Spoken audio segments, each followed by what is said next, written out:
Well, as we get our trade underway today, I want to welcome to the program Dewey Strickler of AgWatch Market Advisors in Franklin, Kentucky. Dewey, good Monday morning. Hope you had a good weekend. Yeah, I had a real good weekend, Marlon.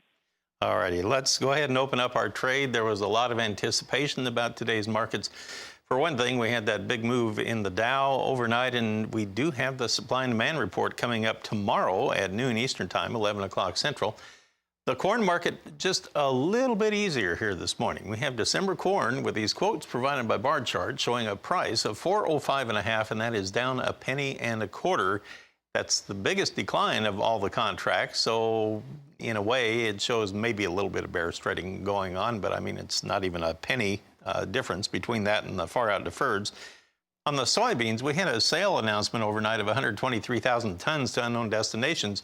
But I don't know if that's what's driving the market here. January soybeans are 8 3/4 higher at 11.10 1/4, and the deferred contracts from March on out are all at least a dime higher, if not 11 cents higher. Interesting, where we got as high as 11.18 overnight, and then backed away from that by about 8 or 9 cents right now.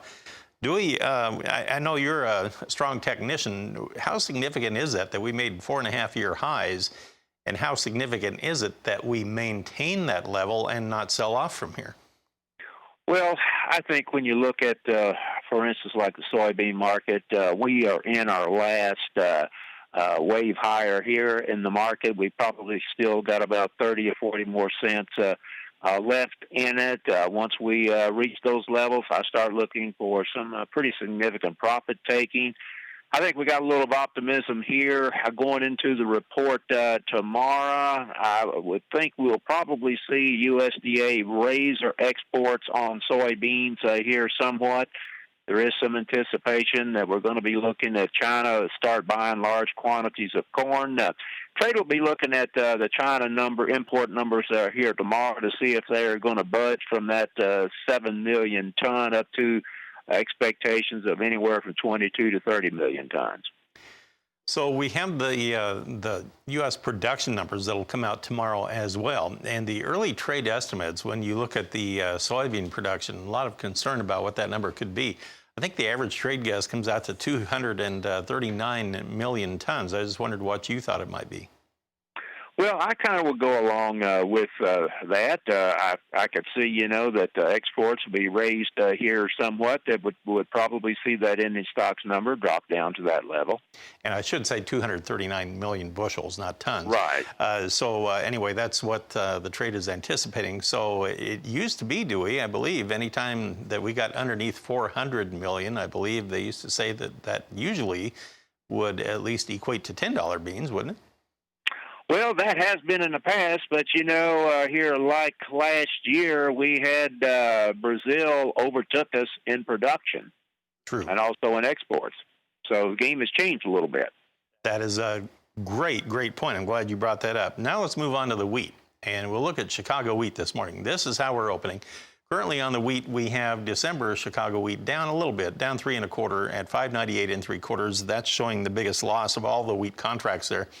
On the Kansas City market, December down a penny and a quarter at 5.54. And in the spring wheat market early this morning, we have Minneapolis December down 2 1/4 cents at 5.55. But the other months are actually a little bit higher at last check. Also, of course, wanted to revisit what that Dow is doing here. And on the new update here this morning, we have the Dow. Oh, that's the S&P. My apologies. Let me grab the Dow. The S&P is down about 6 points. Okay, here we go. The Dow now up 1,332 points at 29,536, so still incredibly strong, even though it had been 1,600 higher a little bit ago. Okay, we'll come back and we'll open up our livestock trade with Dewey Strickler when we come back after these messages.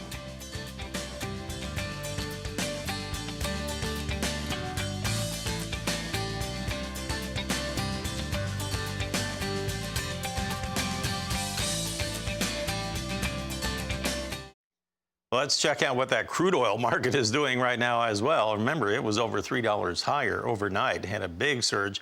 Wow, check it out. December West Texas crude $40.98 per barrel. That is up $3.84. It has been as high as $41.33 per barrel already this morning. Some say that could help to maybe assist the corn a little bit, even though corn is still a little bit lower. Maybe corn would be lower if it wasn't for the crude oil adding some support. We'll see. Okay, to the livestock we go. On live cattle, we have the December contract at $1.42 higher at $110.07 per hundredweight. Wow, February up $1.57 at $113.70, now up $1.55. On the feeder cattle side, we have the January contract, check this out, up $2.90 at $138.82. Huge gains in the cattle complex this morning. March is up, well, it was $3 higher, now it's up $2.90 at $138.07.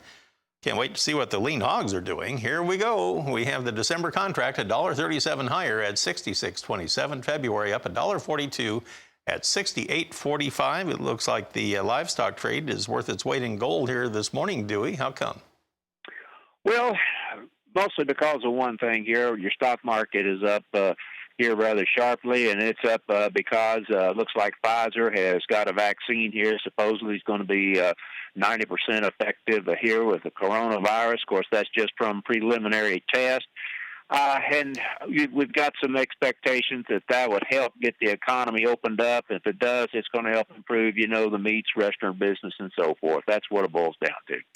Well, obviously that's being reflected in the price of the energy markets here this morning.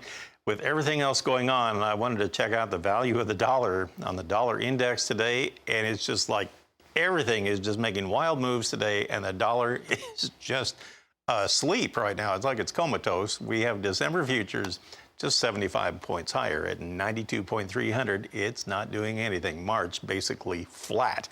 Well, thank you, Dewey, for joining us this morning. Great to visit with you again. Dewey Strickler of AgWatch Market Advisors. He's based in Franklin, Kentucky. Janet, back to you.